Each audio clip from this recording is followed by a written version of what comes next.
गांव के बाहर एक छोटी सी झोपड़ी थी जिसमें रामू रहता था।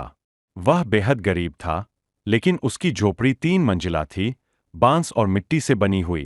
पहली मंजिल पर उसकी गाय और बकरियां रहतीं।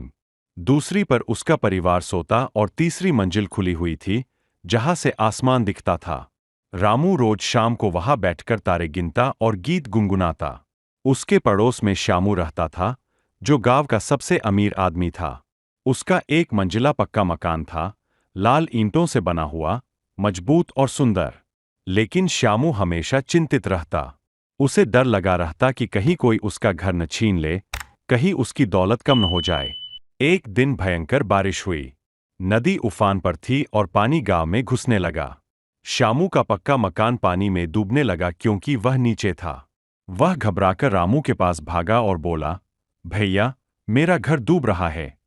क्या मैं तुम्हारी झोपड़ी में शरण ले सकता हूं? रामू ने मुस्कुराकर कहा, जरूर। मेरी तीसरी मंजिल पर चढ़ जाओ, वहां पानी नहीं पहुंचेगा। श्यामू ऊपर गया और देखा कि रामू की झोपड़ी की तीसरी मंजिल पूरी तरह सुरक्षित थी। वहां से पूरा गांव दिख रहा था। श्यामू ने पूछा, तुम्हारी ये झोपड़ी इतनी ऊंची कैसे बनी? रामू बोला, मैंने इसे बनाते समय सोचा था कि जब पानी भरेगा तो मेरा घर बच जाएगा।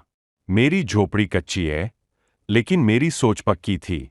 श्यामू की आंखें खुल गईं। उस दिन उसे समझ आया कि असली मजबूती ईंट पत्थरों में नहीं, बल्कि सोच में होती है।